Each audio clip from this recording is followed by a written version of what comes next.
y circunstancia. He llamado yo a este párrafo porque hay algunas cosas que me hablan de todo eso, de la grandeza de los hombres, de cómo ellos se comportan, de cómo aparecen en público, de cómo son admirados, de cómo son adulados. Sin embargo, son como esas pompas de jabón que se hinchan, pero en realidad están vacías. Eso es lo que vamos a ver.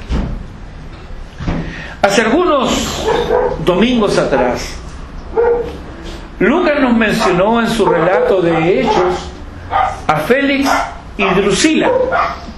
Hablé de ellos en el mensaje titulado La justicia, el dominio propio y el juicio venidero. Ahí hablé sobre Félix y sobre Drusila. No voy a hablar de ellos hoy día.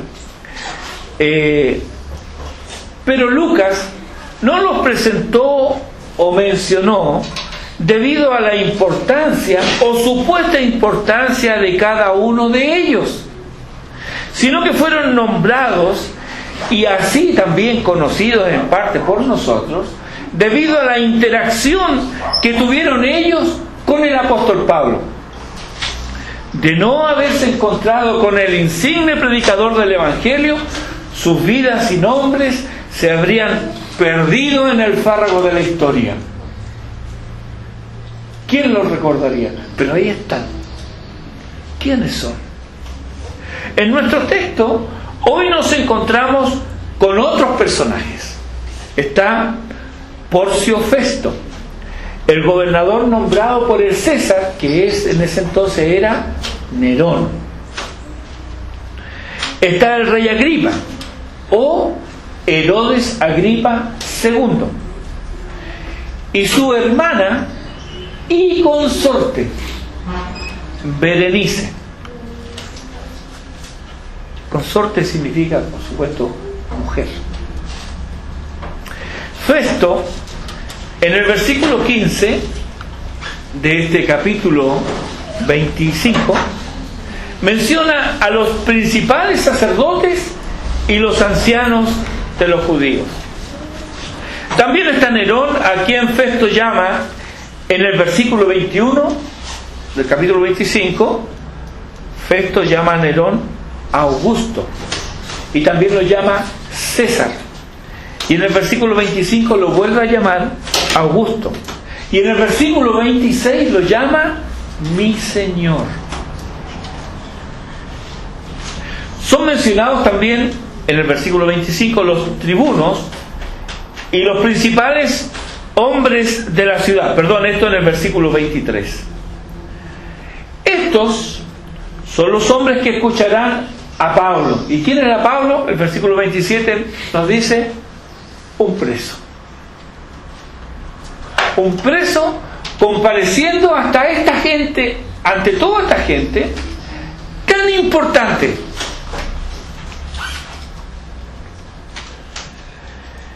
Pero no oirán cualquier cosa de Pablo. Ellos oirán el Evangelio. Y lo oirán cuando Pablo, hablando en su defensa, les va a contar acerca de su conversión. Eso lo trata en el capítulo 26. Pero ¿quiénes eran estos hombres? ¿Ellos necesitaban oír el Evangelio? Veamos. Empecemos por Agripa, o Herodes Agripa II. Él fue el hijo mayor y el único hijo varón de Herodes Agripa I. ¿Quién fue este hombre? Fue responsable de la muerte de Jacobo y de perseguir a los cristianos solo para congraciarse con los judíos. Lo encontramos ahí en el libro de Hechos, en el capítulo 12. Su tío abuelo fue Herodes Antipas. Este Herodes Antipas es el que encontramos en los evangelios. Él fue quien decapitó a Juan el Bautista, nos cuenta Lucas capítulo 9. Él fue quien menospreció y se burló del Señor ante su silencio, porque él primero quería verlo hacer algún milagro y después lo atosigaba con preguntas y el Señor no le respondió palabra. Ante esto, él lo menospreció, se burló del Señor. Eso lo cuenta Lucas en el capítulo 23 de su Evangelio. El bisabuelo de Herodes Agripa II fue Herodes el Grande, un genio constructor, un hábil político, tan hábil que él siempre se las arregló para en los conflictos o en las guerras internas, siempre él quedó del lado ganador. Empezaba del lado normalmente el que perdía, pero después hábilmente se pasaba al otro lado. O sea, si eso no es habilidad, este hombre era, pero habilísimo como político. Pero también él era un hombre cruel y un hombre sanguinario. Él fue el responsable de la muerte de todos los niños menores de 2 años que había en Belén y en sus alrededores, en su sanguinario intento de dar muerte al niño Jesús. Nos cuenta en Mateo capítulo 2. Tan malo era que al preparar su propio funeral, él era odiado. Pero para que hubiera llanto y dolor en Israel, él mandó dar muerte a los principales notables de Jerusalén y alrededores mientras él expiraba, para que la gente llorara. Ese fue el bisabuelo de este individuo. Cuando murió el padre de Herodes Agripa I, eso lo encontramos ahí en Hechos capítulo 12, que él muere comido de gusanos en vida. Agripa tenía 17 años, su hermana Berenice tenía 16 y Drusila, de quien hablamos hace 2 domingos atrás, tenía 6 años. Ellos son mencionados en Hechos 24 es mencionada Drusila. Estaba casada con el anterior gobernador, Félix. Bueno, ellos estaban en Roma entonces, y el emperador, que entonces era Claudio, se opuso a que siendo tan joven gobernara una región tan conflictiva como Palestina. Pero 10 años más tarde, y siendo emperador Nerón, este le nombró rey de una región contigua a Jerusalén. Berenice, dijimos, era 1 año menor que Agripa. Era una mujer muy hermosa, como su hermana Drusila. Era de las mujeres, se decía que eran de las más bellas de Oriente, preciosas.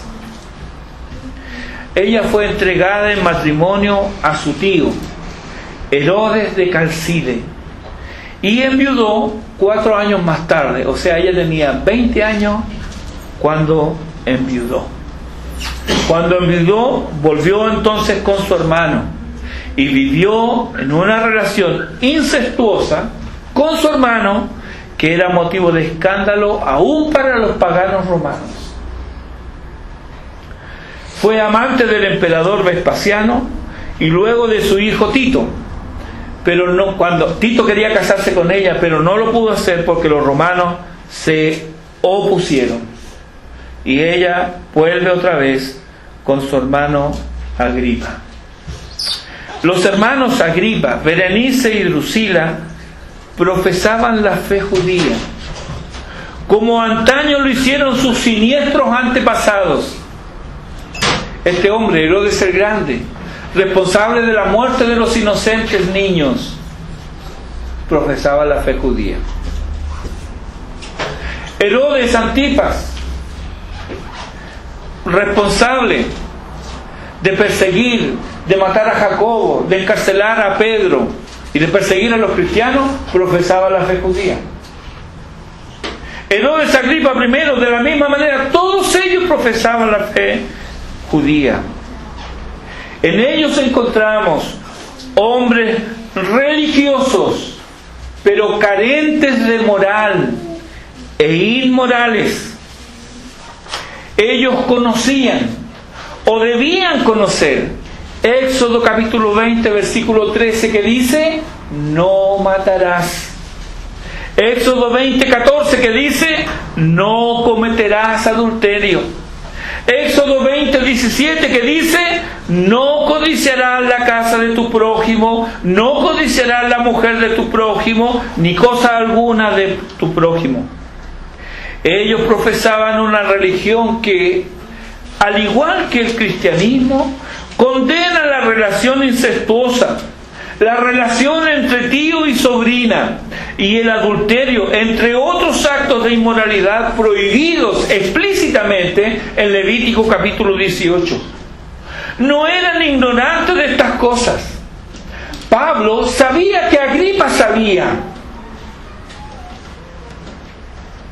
Dice en el capítulo 26, versículo 3, acerca de Agripa, le dice Pablo: tú conoces todas las costumbres y cuestiones que hay entre los judíos. Él era un experto, reconocido no solo por los ignorantes romanos como Festo, sino también era reconocido por alguien erudito, por un rabino erudito como lo era Pablo. Otro grupo que Lucas menciona en el capítulo 25, versículo 15, son los principales sacerdotes y los ancianos de los judíos. ¿Quiénes eran o debían ser? A Moisés se le ordenó en Números capítulo 3, versículo 10: y constituirás a Aarón y a sus hijos para que ejerzan su sacerdocio, y el extraño que se acercare morirá. Era una función excluyente. Solamente era para los descendientes de Aarón, nadie más. Ningún extraño que no sea de la descendencia de Aarón debía tener relación con las cosas santas del santuario y del templo. Dios los había santificado y consagrado públicamente, y debía haber un solo sumo sacerdote cuyo cargo era vitalicio. Estas cosas estaban así escritas. Dios así lo había mandado, y los que profesaban creer en Él debían saberlo. Pero todo se había corrompido tanto que para el tiempo de Jesús, nos dice Lucas en el capítulo 3, versículo 2, había dos sumos sacerdotes, Anás y Caifás.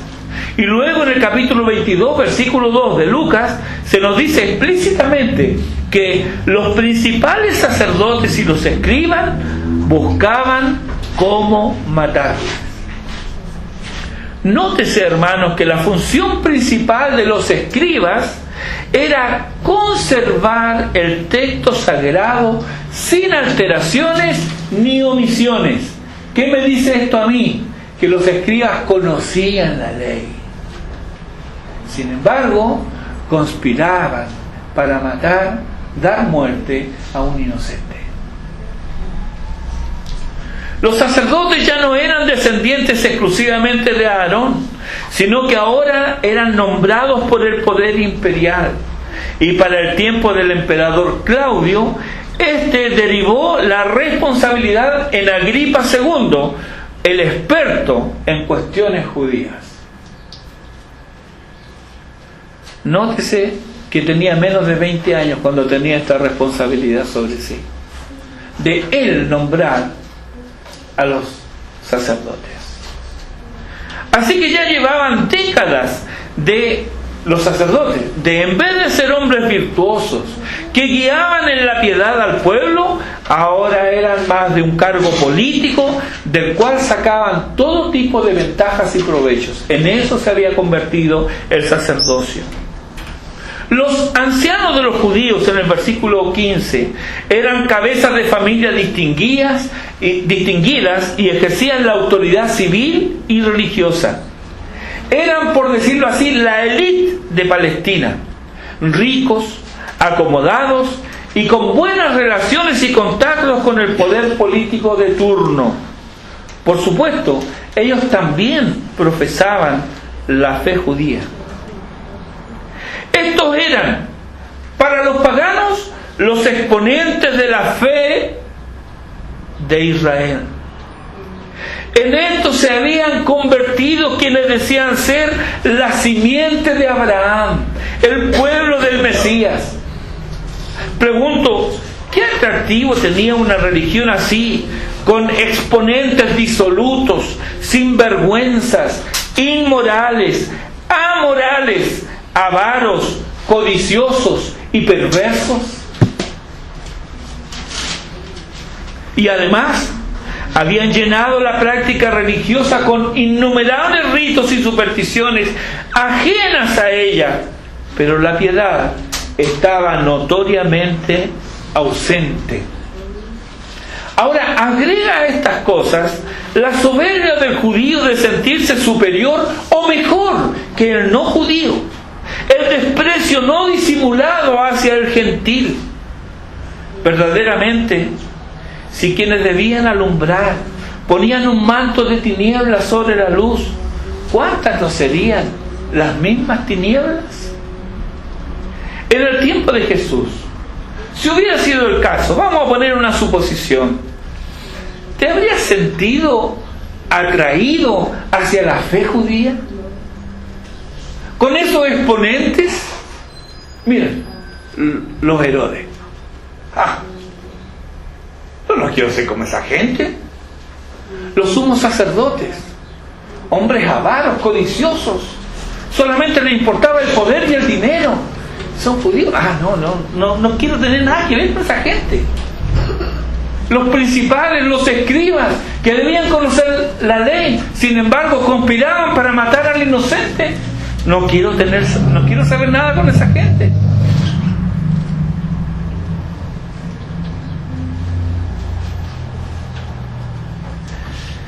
Si hubieras vivido en los tiempos de Pablo y con necesidad de hallar paz, esperanza y felicidad, ¿te habría pasado por la cabeza acercarte a la fe judía con estos exponentes así?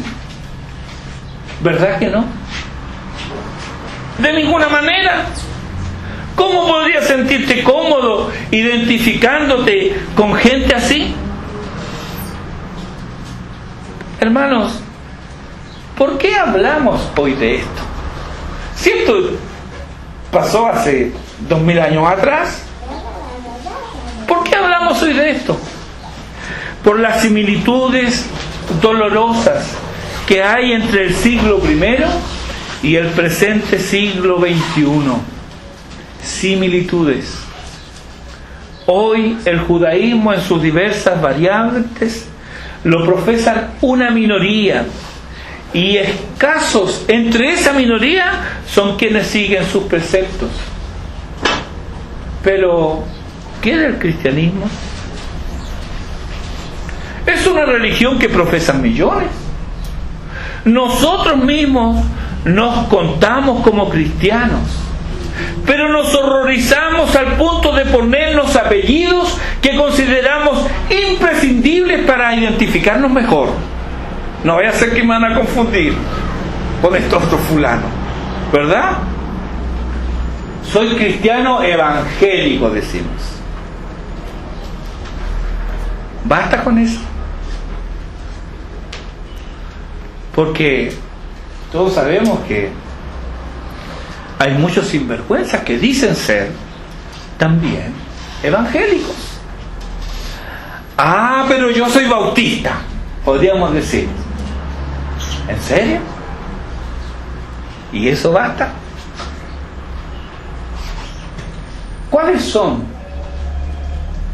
tus frutos? ¿Tú que dices ser bautista? ¿Cómo me ven? ¿Cómo me ven quienes me conocen y me rodean?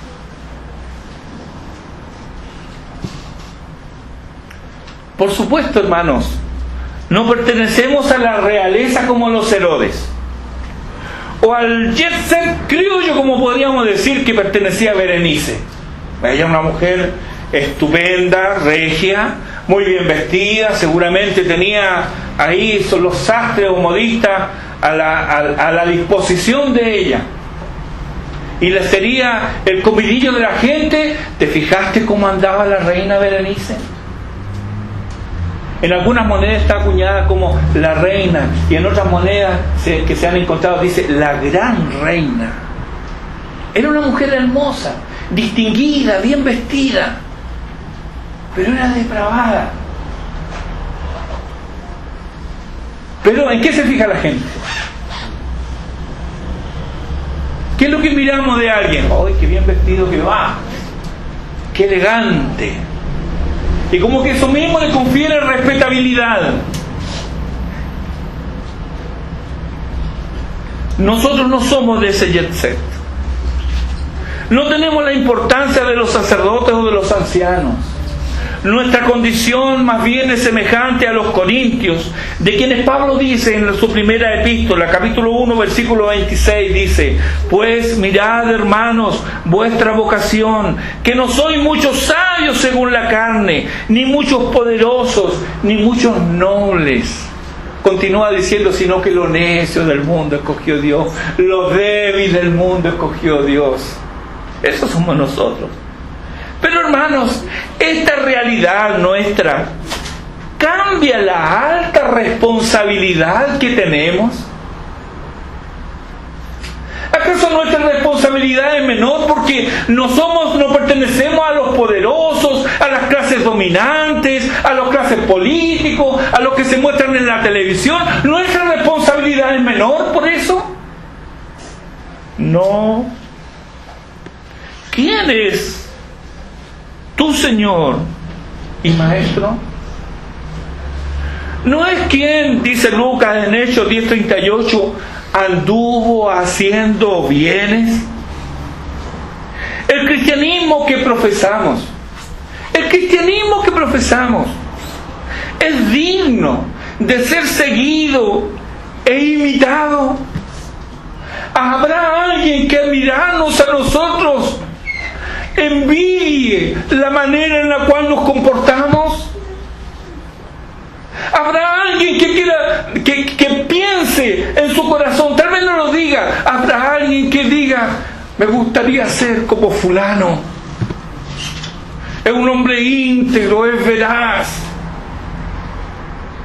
tiene esta y esta virtud, me gustaría ser así. Hermanos, hubo un antes y un después en la vida de Pablo. Y hay un antes y un después en la vida de todo seguidor de Jesucristo. Este punto de inflexión en la vida es el encuentro con Jesucristo, que te lleva a reconocer tu condición miserable y perdida, que te lleva a arrepentirte de tus pecados y a rogar a Dios por Jesucristo que tenga misericordia de ti. Este cambio no lo provocan las lágrimas, ni la costumbre de venir a la iglesia. Este cambio no es sinónimo de ofrendar, de cantar o de orar. No. Todos los sacerdotes del tiempo de Cristo y de Pablo hacían lo mismo, y tal vez lo hacían mucho mejor que nosotros. Pero eran impíos, y tanto que conspiraron para matar al Hijo de Dios y persiguieron a sus mensajeros. No, querido amigo, nuestros ojos deben ser abiertos. Debemos ser trasladados de la potestad, del poder de las tinieblas al reino de la luz, de la potestad, del poder de Satanás al reino de Dios. Solo así recibiremos por la fe en el Hijo de Dios el perdón de nuestros pecados, de todos nuestros pecados, los de antes y los de ahora, los conocidos y los secretos, los privados y los públicos, los comunes y los groseros. Sí, perdón completo y total de todos nuestros pecados y herencia entre los santificados. Te pregunto, ¿eres de ellos? ¿En cuál grupo estás? Lucas nos menciona a otros personeros. Estos entran para la audiencia que le concederán a Pablo, este preso desconocido. están allí los tribunos, los 5 comandantes militares de las cohortes romanas. Cada uno de ellos tenía bajo su mando a 5 o 6 centuriones y a sus tropas, por supuesto. Eran militares de alto rango, curtidos en batallas, hombres serios, valientes, inteligentes. ¿Qué eran los cristianos para ellos? Bueno, para ellos los cristianos eran solo una chusma, un hato de gente ignorante y supersticiosa.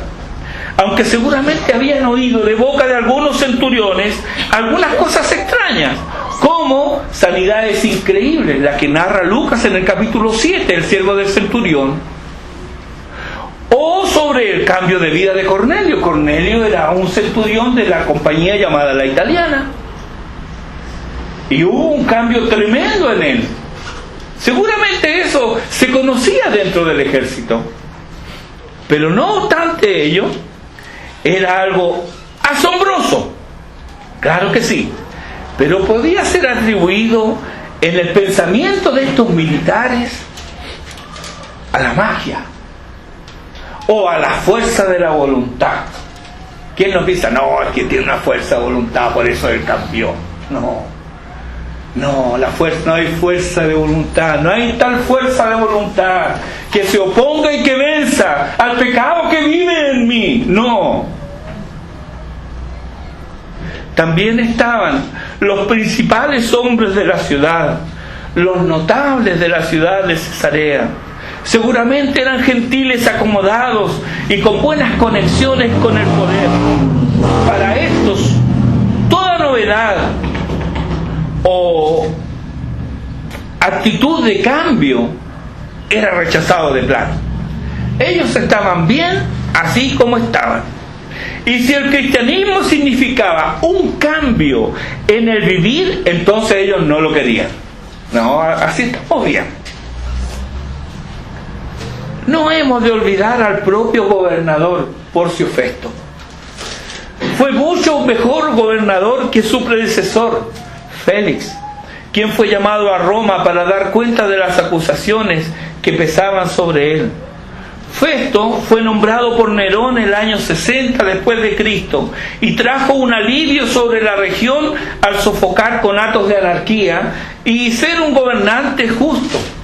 Se mostró cauteloso y prudente ante los judíos, quienes en su primera presentación ante el gobernador no le piden mejores condiciones de seguridad y de vida. Era lo que él hubiera esperado, porque era una región donde el bandidaje se había apoderado de los caminos y mucha gente perdía la vida y sus haciendas, lo que ellos tenían, a causa de estos bandidos. ¿Y qué era lo primero que le pidieron ellos estas cosas? No, ellos le piden la vida de un preso desconocido para él. A pesar de ser un buen hombre, justo, recto, íntegro e inteligente, no obstante ello, este hombre muestra una ignorancia supina en cuanto a Cristo Jesús. Semejante a políticos modernos, tenía una cierta idea, dado que algo había oído, pero no había profundizado ni se había interiorizado más. Tal vez conocía de muchas cosas y tenía una vasta cultura, pero era un ignorante respecto de Cristo. Hay un cierto desdén en su expresión al hablarle a Agripa que le lleva a decir un cierto Jesús en el versículo 19. Sin embargo, el trato dispensado a Nerón es encomiable. Le llama Augusto. ¿Qué significa esto? Venerable. En 2 oportunidades, en el versículo 21 y versículo 25. Venerable, referenciado. Y también por su título, César, en el versículo 21. El César era su señor. Y así le llama en el versículo 26, él dice de César, mi señor. El señor de Pablo era Jesucristo. El de Festo era Nerón. Pablo reverenciaba a Dios, Festo reverenciaba a Nerón. Nerón era hijo de Agripina, una mujer ambiciosa y depravada. Se casó primero con su tío el emperador Claudio, sobrino de Tiberio, el de Lucas capítulo 3, y casó a su hijo Nerón con la hija de su marido, a quien mató para luego entronizar a su hijo Nerón de 17 años como emperador. Gobernó desde el año 54 al 68. Los primeros 5 o 6 años fueron de los mejores periodos de la historia romana. Nerón no siempre fue un ser abominable, si lo medimos con los cánones que se miden hoy día a los gobernantes. Nerón se preocupó de los pobres, bajó los impuestos y también consiguió la paz con Armenia. Siempre estaban en guerra desde hacía mucho tiempo. Él consiguió la paz con Armenia. Construyó además diversos lugares públicos de recreación con entradas gratuitas para el pueblo. No estaríamos nosotros ahí, viva Nerón. Tenemos diversión gratis, nos bajan los impuestos y hay de todo. Oye, yo lo voto. Hubo mucha diversión, abundancia de comida, comodidad y lujos. Fue un gobernante popular y querido. A nadie le importó sus excesos y pocos se escandalizaban de que su emperador viviera en incesto con su madre, cansado de ella, y también de su esposa. Las asesinó a ambas. Como él vació el tesoro del Estado para seguir con su vida disipada, gravó con impuestos arbitrarios las mercancías, robó haciendas y a sus dueños desterró, vendió como esclavos o mató. Hizo que sus amigos se suicidaran y provocó el incendio en Roma, que destruyó solo para reconstruirla a su gusto, y desató la primera persecución contra los cristianos al culparlos de ser enemigos del Estado y responsabilizarlos por el incendio de Roma. Cometió toda clase de atrocidades y extravagancias. Se casó con su amante, una tal Popea, a la que mató haciéndola abortar de una patada en un acceso de ira. Finalmente fue asesinado por su secretario cuando iba a ser arrestado el año 68. Para entonces, Pedro ya había sido martirizado, Pablo había sido ejecutado, y muchos cristianos encontraron una muerte horrorosa, despedazados por fieras, usados como antorchas vivientes o como espectáculos en luchas de gladiadores en el Coliseo romano. Este era Nerón. Hoy también hay quienes solo algo han oído del cristianismo. Algunas cosas verdaderas, por cierto, pero otras llenas de imprecisiones y tergiversaciones de la verdad. Pero, como los tribunos de antaño, no se han molestado en descubrir e investigar la verdad.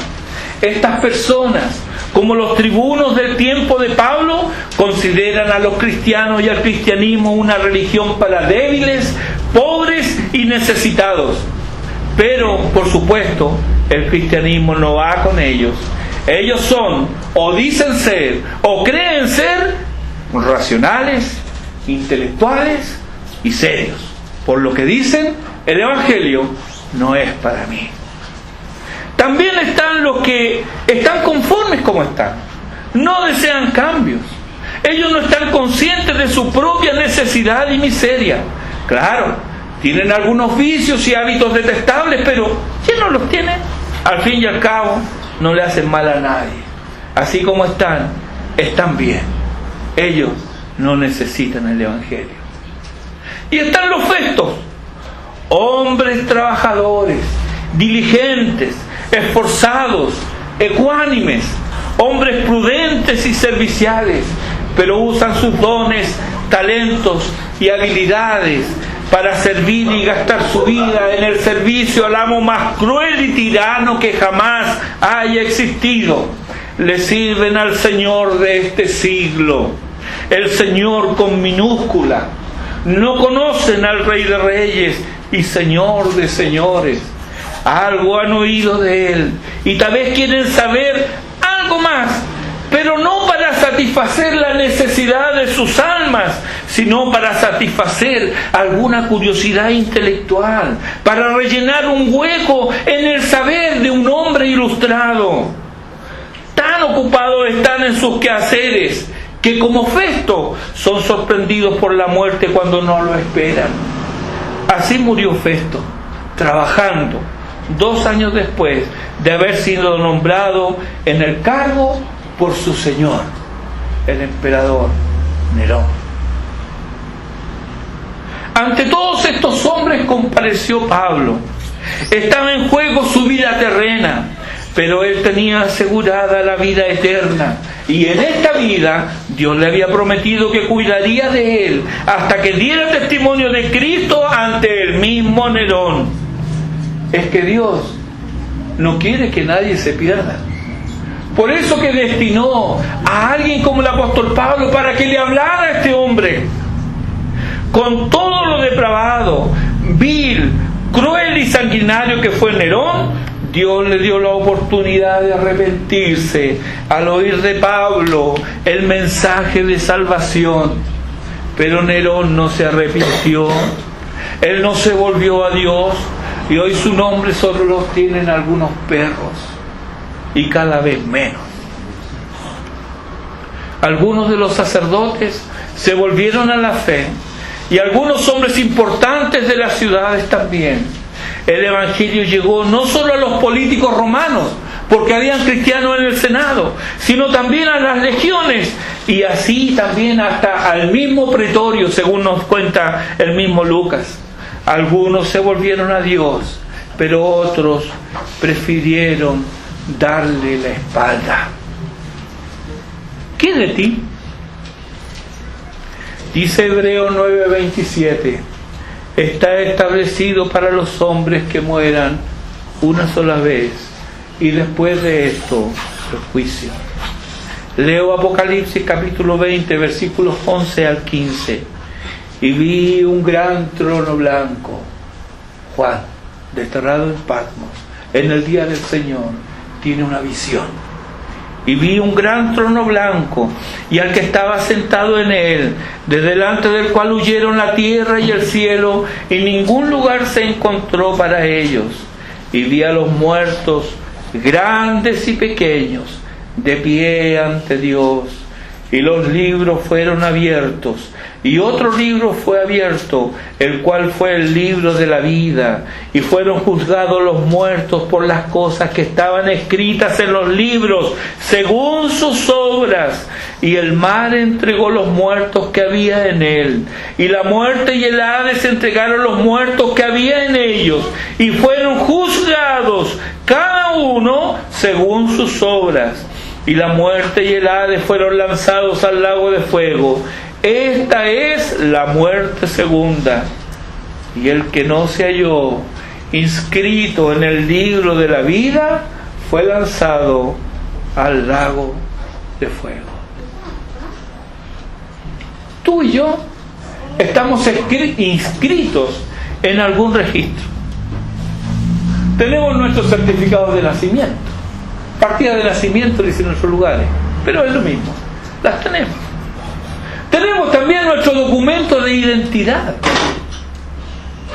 Estamos registrados en este hermoso país,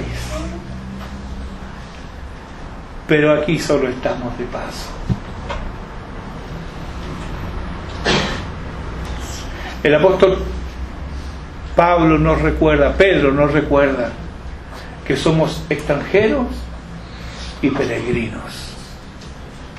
El apóstol Pablo nos dice que nuestra ciudadanía está en los cielos, de donde también esperamos al Salvador. Solo estamos de paso. Entonces, quiero decirte, asegúrate hoy que tu nombre esté en ese registro celestial. Si no estás en el libro de la vida, serás juzgado conforme a tus obras, y no habrá escapatoria, mi amigo. Nadie será salvo por sus obras. Serán salvos solo aquellos que han depositado su fe en Cristo Jesús. En el nombre de Cristo, Dios tenga misericordia de nosotros y nos bendiga. Que Él haga resplandecer su rostro sobre nosotros, para que sea conocida en la tierra su camino y en todas las naciones la salvación del Señor.